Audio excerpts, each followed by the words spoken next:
Let's turn our attention to our next topic on electrolysis.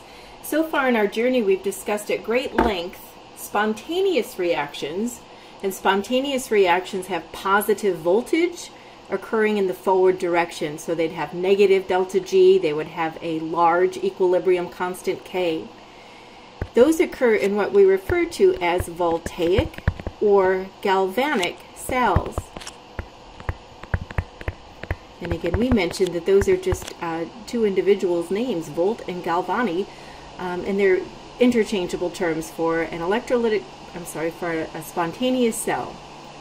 But now we're going to turn our attention to a non-spontaneous reaction known as electrolysis. We must use chemical change from an outside source to drive the reaction. So we have to hook it up to a battery to force the reaction to occur. So our definition of electrolysis, using chemical change from electrical current. The opposite of spontaneous occurs in the process of electrolysis. It's the opposite process, the use of electrical energy to bring about chemical change. So for example, water can undergo electrolysis and decompose. When water decomposes into its elements, H2 and O2, it does so by an oxidation reduction reaction. Here we see this is the oxidation, this is the loss of electrons. You notice how H2O, two H2Os pointing to oxygen, 4 hydrogen ions, and 4 electrons represents the loss of electrons, generating oxygen gas through the process of oxidation. Over here, we have hydrogen gas being produced with this following reaction, and this, of course, is gaining electrons, reduction. 2 water molecules gain 2 electrons, forming hydrogen gas, leaving the solution basic, OH negative. So when we look at this, we see the reduction half reaction and the oxidation half reaction producing the elemental forms of hydrogen and oxygen. Reduction half reaction produces the oxygen. The oxidation half reaction produces the hydrogen. This is a non-spontaneous process and must be driven to force with a battery, an external circuit. So we're going to start kind of analyzing what happens in an electrolytic process to reverse the current, to where now all of a sudden the oxidation still occurs at the anode, but it's positive. And the reduction still occurs at the cathode, but it's now the negative terminal. We have some interesting things happening when we flip the direction of the current from the outside force. Here's an example where we have non-spontaneous reaction brought about by using electrical energy to drive aqueous tin ion, Sn plus 2 units of Cl negative, with forming the metal tin and the chlorine gas. Now notice chlorine is leaving this terminal here in the gaseous form, and you start to see the metal of tin kind of plating out of solution. Notice some other interesting things that are now different in this process. The cathode is no longer positive. The cathode is a negative terminal, although it's still the site of reduction. The anode is now the positive terminal, although it is still the site for oxidation. The electrolysis of aqueous tin 2 chloride produces chlorine gas, which is forming at the positive anode, and tin metal forming at the negative cathode. Applications of this process include something called electroplating. This tin would be considered plating out of solution, forming the solid form of tin from its aqueous ion. We pass it through a solution of a salt, and the metal simply plates out, and you can capture that if you wanted to plate over another metal. The material to be electrolyzed is either a molten salt. Molten just simply means melted form of the salt. Remember, salts are usually solid at room temperature, so we create the liquid form. Or secondly, you can dissolve them into water and create an aqueous solution.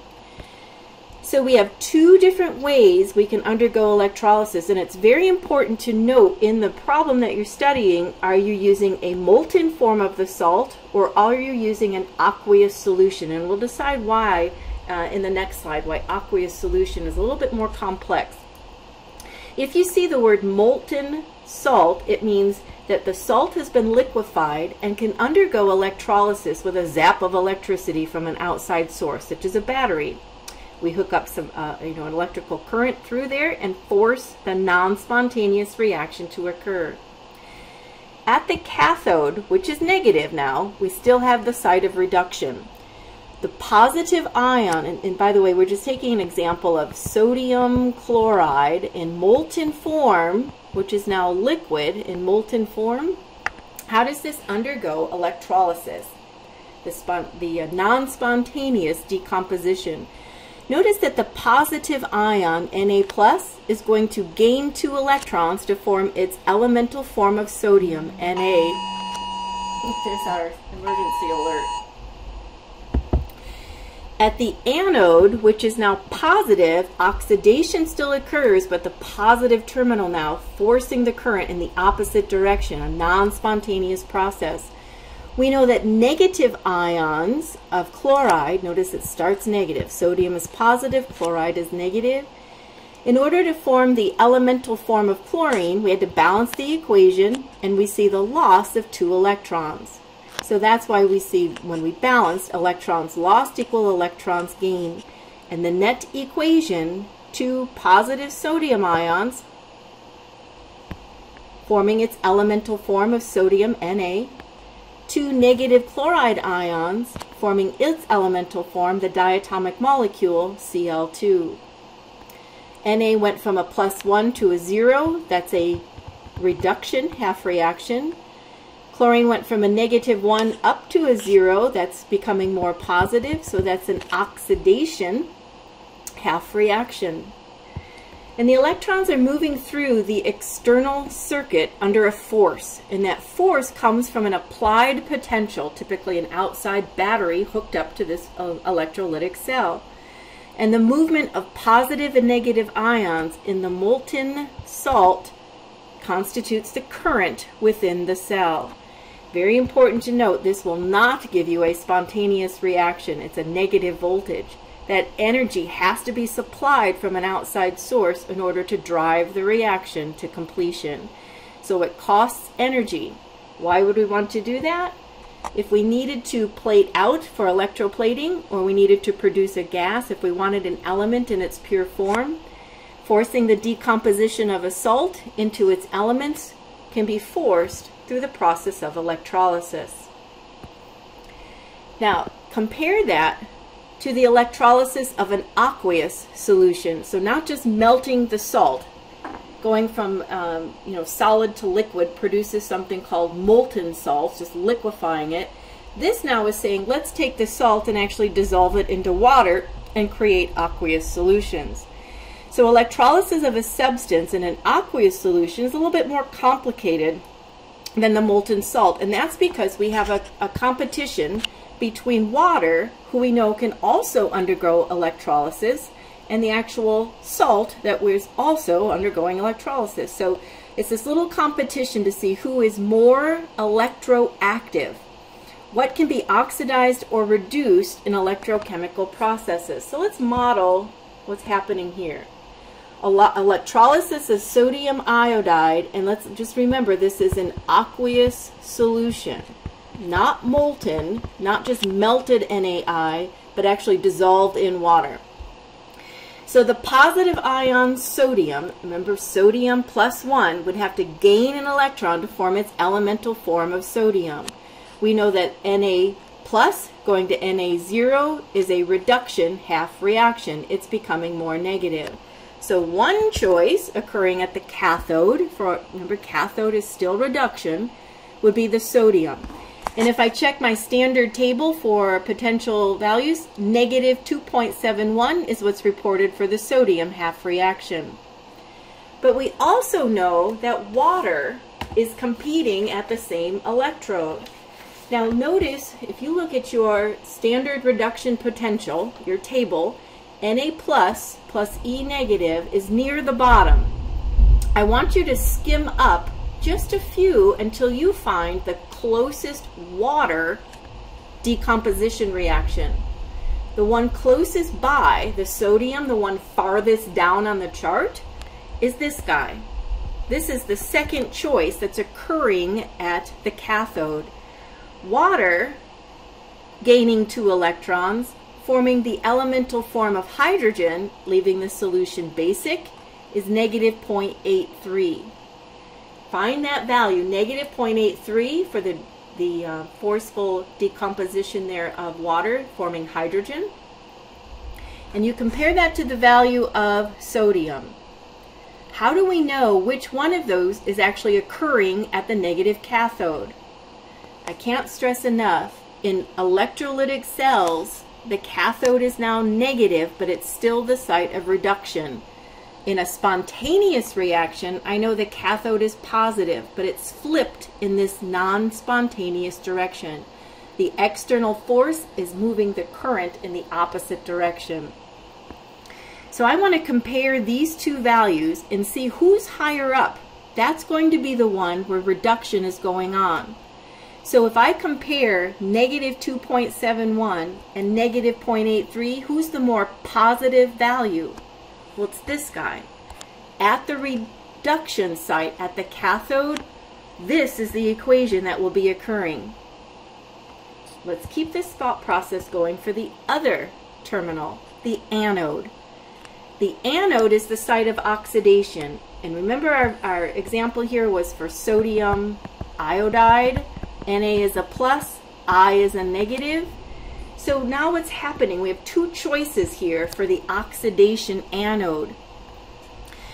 Find iodide. It's sort of high up on the reduction table. Maybe it's just right under iron plus 3 on mine. I2 plus 2 negative forms 2I negative. But notice that I just wrote it in the opposite way because we're looking at the oxidation at the anode. But the value is reported as a positive 0.53. I did not flip the sign from the table, only the direction that I wrote it to show oxidation. But this is the same sign that's reported on the table. Or, what other reaction could be occurring at the anode? Well, notice that there is this equation, the generation of oxygen from the oxidation here of water. This little equal sign should really be a plus sign, sorry. When water forms the elemental form of oxygen, 4H plus and 4E negative, this is the balanced half reaction for the decomposition of water at an anode, the oxidation, loss of electrons. Do you see its value is reported as 1.42 on our standard reduction table? I'm sorry, 1.23. I was looking at a different number. I have it written correctly, 1.23. We have a competition. Who's more likely to be undergoing oxidation? Who is lower on the oxidation table? Lower will be the oxidation going on. Who's the more negative number? Who's the least positive number? And so we can see this guy is actually occurring based on its value of 0.53 compared to 1.23.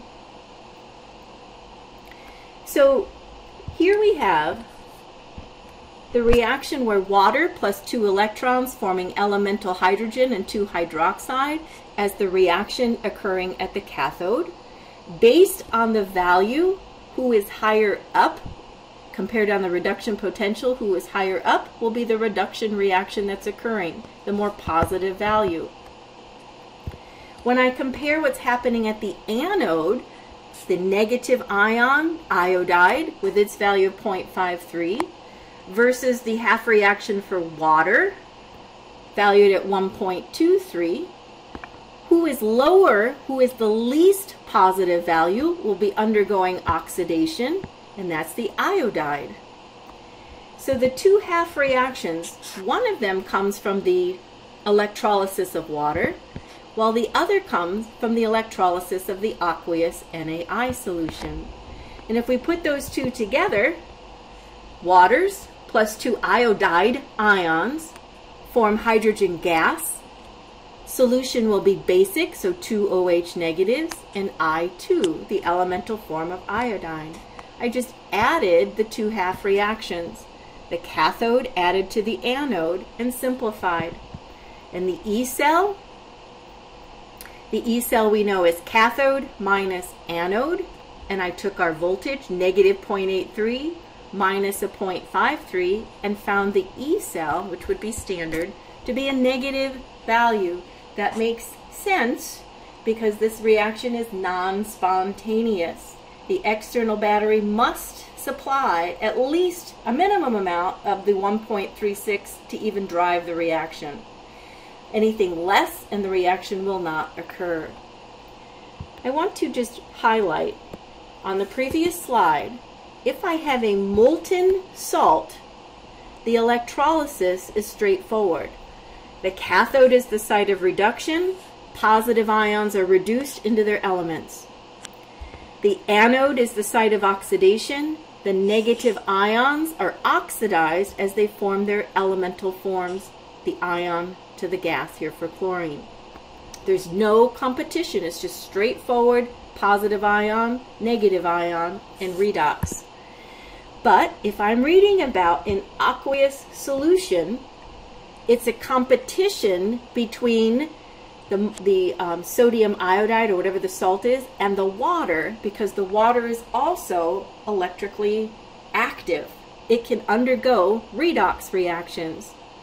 When I compare the positive ion in the process of gaining here, so in process of reduction, I use this value. I compare the positive ion to water forming hydrogen, negative 0.83 volts. When I'm comparing the negative ion, I compare it to the water half reaction that generates oxygen, 1.23 volts. This is always the equation you'll compare the positive ion to. This is always the equation you'll compare the negative ion to. At the reduction half reaction, we want who is higher up on the reduction table. We want the more positive number to determine what is going on at the cathode. At the anode, we want to find the lower on the reduction table, who is the least positive value. And that's what will be occurring at the anode. Here are some things to record about electrolysis. Electrolysis uses a direct current that's abbreviated DC. It has an external electrical force driving the non-spontaneous reaction. The cathode is now the negative terminal and thus the source of electrons. The anode is now the positive terminal where the electrons move towards. Anodes are attracting anions, cations to the cathode based on opposite charge. Electrons are lost by anions, oxidation. Electrons are taken on by cations, called reduction. We must supply an external voltage to drive this reaction in order for it to recur. It is a non-spontaneous reaction. What's true in all cells is that oxidation occurs at the anode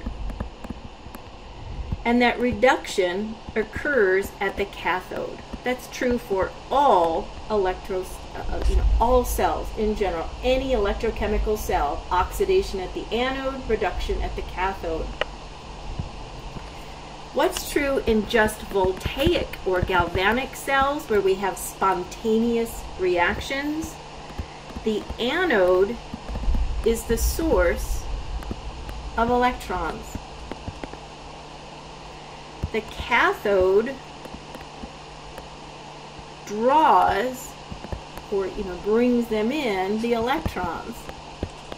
So the flow of electrons is from the anode towards the cathode. What's true in electrolytic cells?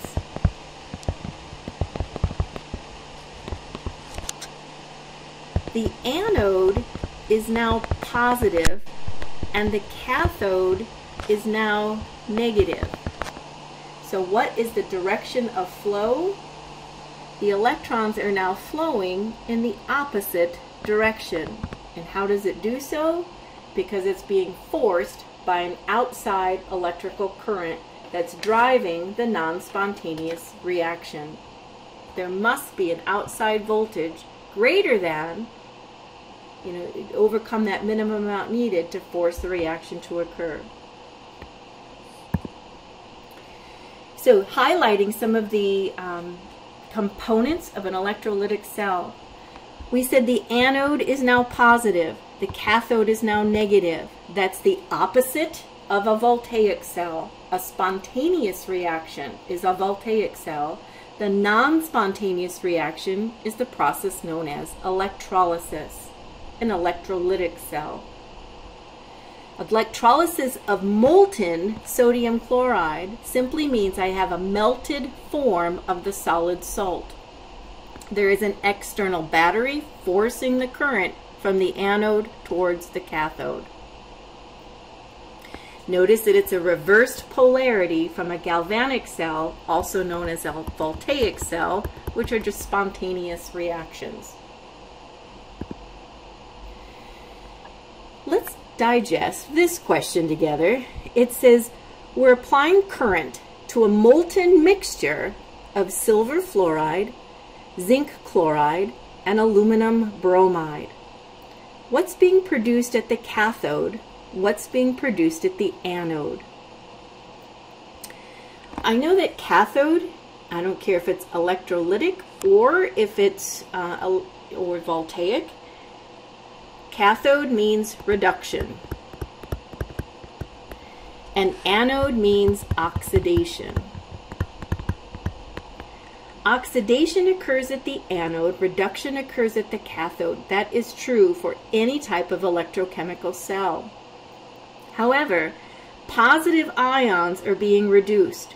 So the positive ion of, let's see, the first one given was silver, +1. We had zinc, +2. Or we had aluminum, +3. Those are my three choices for what's happening at the cathode. Because a positive ion has to gain an electron to form its element.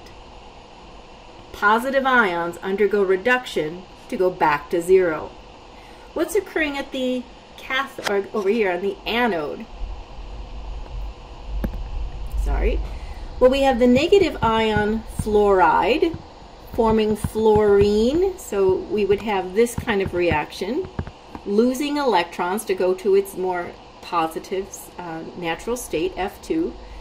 You'd have chlorine, which is Cl negative, going to its natural state of molecular chlorine, Cl2, or you'd have bromine, and there's 3 of those, forming Br2, and those aren't balanced, but that's right, we get the idea, that we must supply the current then to form the negative ion back to its elemental form, and what we'll see here is electrons being formed on the right side. That's oxidation. Positive ions at the cathode, negative ions at the anode. Do I need to consider water as a competitor? And the answer is no. There's no water at all because it's a molten form. So how do we know who's being reduced at the cathode? Between these 3 elements, who's being reduced? I want you to find them on your standard table of reduction. Who's most likely to be reduced? I'm asking you, who's the highest up on our potential? I have silver at 0.8. Zinc is given to me, and I have to skim. Still looking. Here he is, at negative 0.76. And aluminum, I hope you're looking with me. There he is at negative 1.66. Who's likely to be reduced? I'm asking you, who has the most positive value? The most positive value will be the one reduced, and that's the silver ion. Now, same process over here for oxidation. What we're looking for here, if negative ions are oxidized into their elemental forms, who is the nonmetal most likely to be oxidized? Who is the furthest down on our reduction table? Who is the least positive value? And if I compare fluorine on my chart, it's the top, it's 2.87. Chlorine is 1.36 on our table, and bromine is 1.07. Who is the least positive value? The answer there is bromine. Bromine will be oxidized at the anode.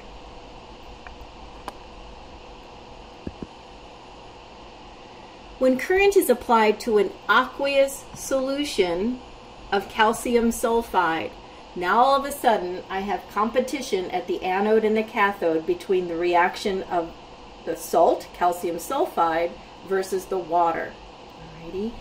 And so at the cathode, here are our choices. The cathode could have Ca2 positive, forming its elemental form, and I looked up on our chart negative 2.87 for that half reaction.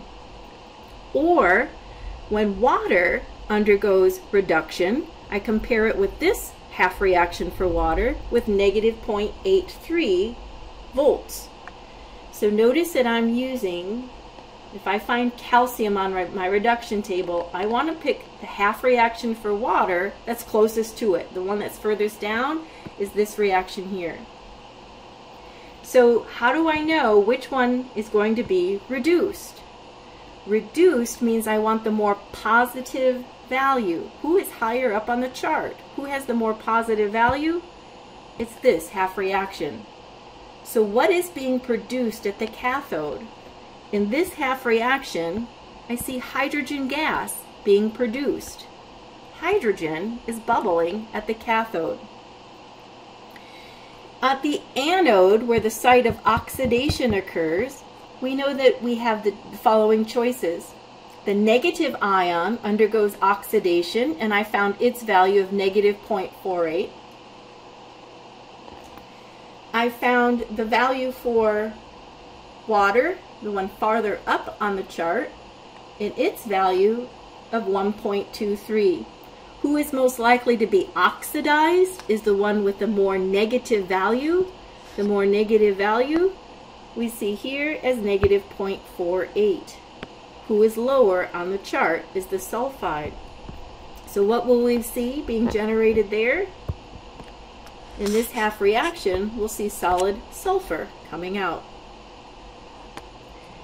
The aqueous solution, that's the critical key words there for that story problem. I have to decide who's oxidized and reduced based on the competition between the positive ion and the water forming hydrogen. And over here at the anode, I have to decide between the negative ion and the reaction where water forms oxygen.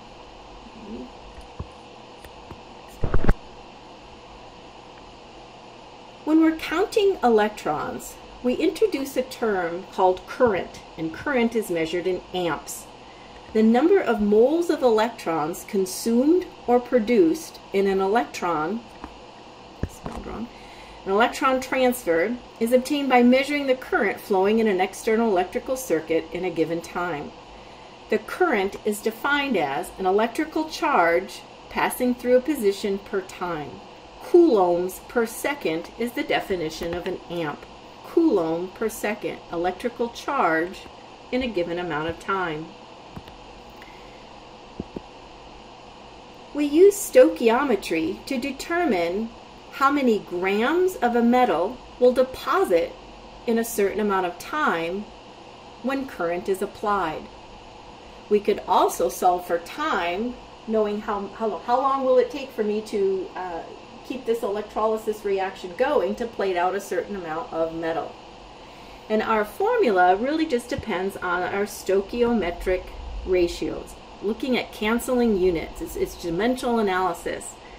Time, which is measured in seconds, when multiplied by amps, which is defined as a coulomb per second, cancels the seconds, and we have coulombs.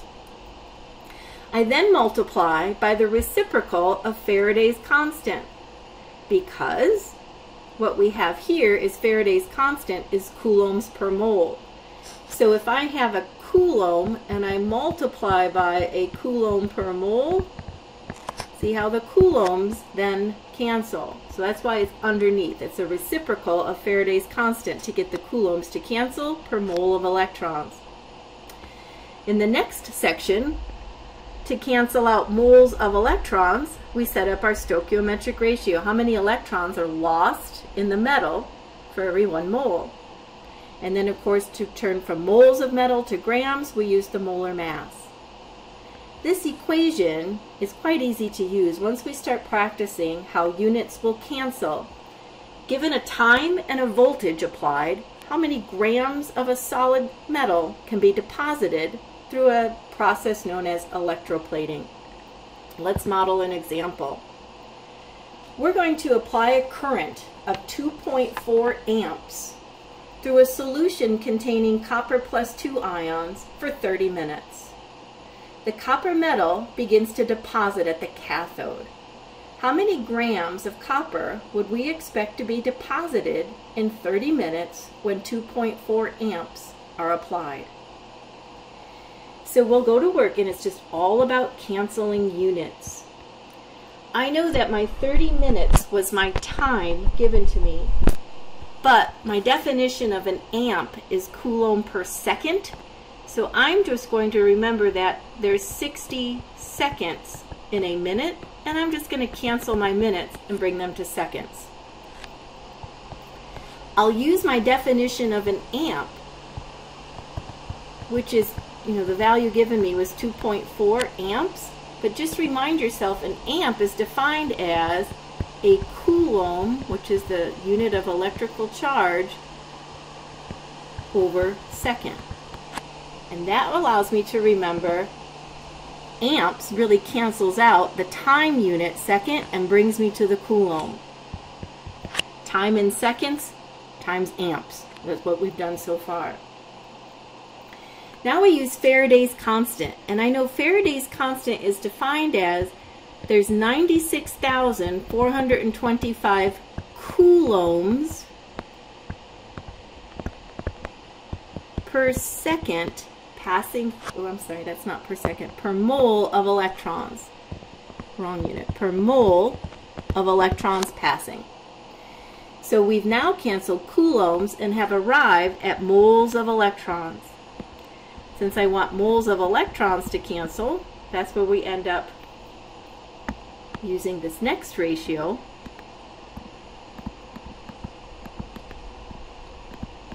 And what I'm setting up is how many moles of electrons were transferred from the copper plus 2 ion.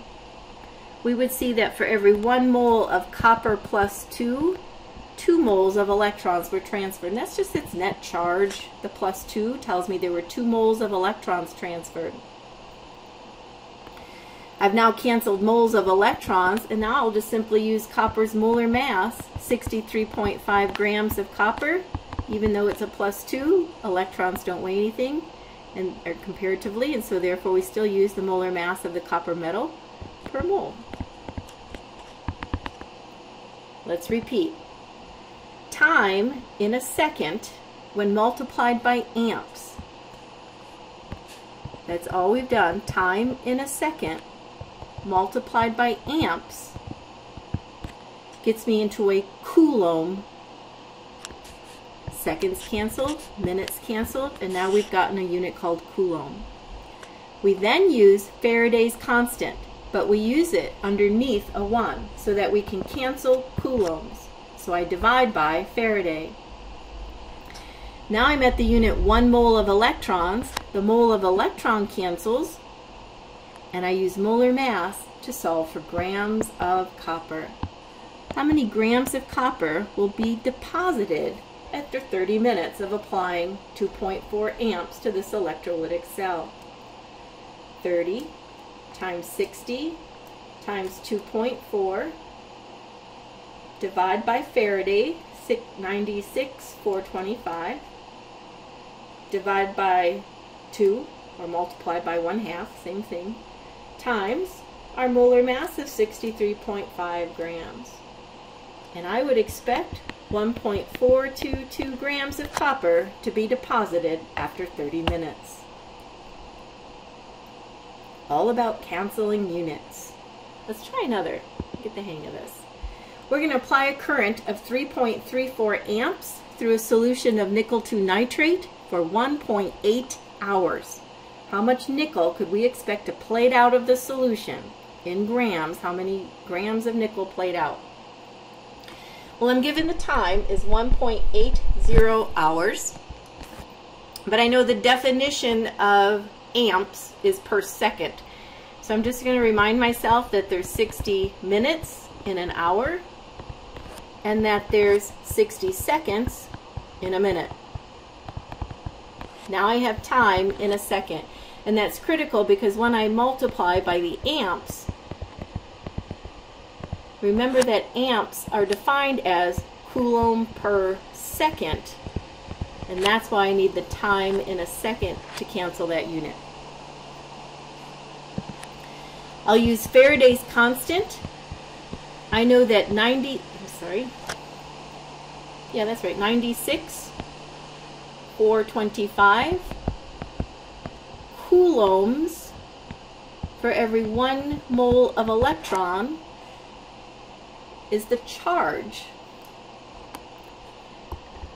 Canceled coulombs, I'm at moles of electrons. In nickel,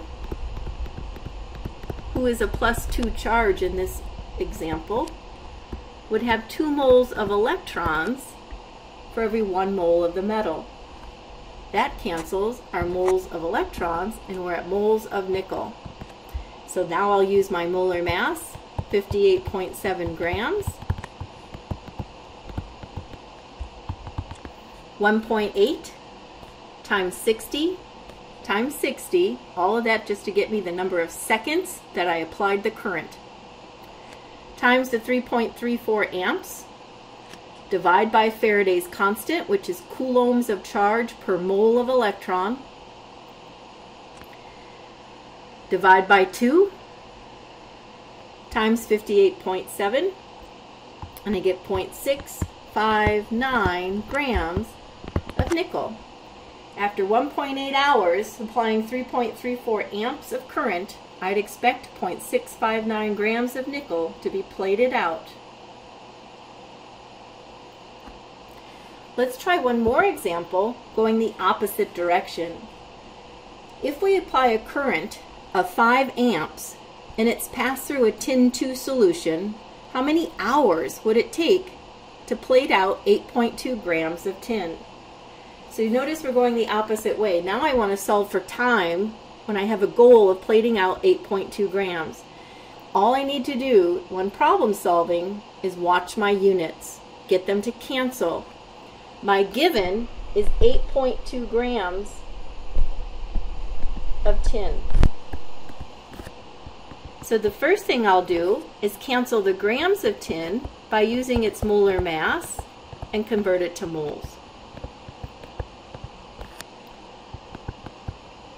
I know that 1 mole of tin metal exchanges 2 moles of electrons. I know that because the charge that tin is carrying is a +2.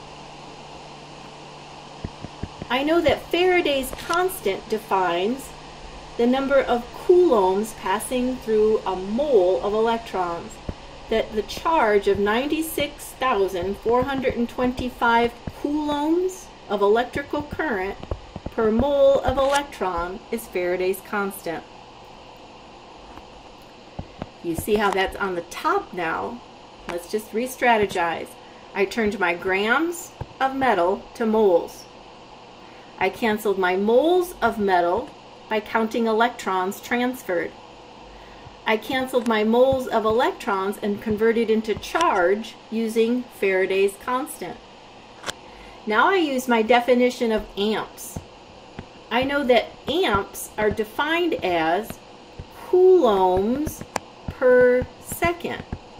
So my 5 amps has to go on the bottom of the next conversion factor, so coulombs cancel and I'm at time.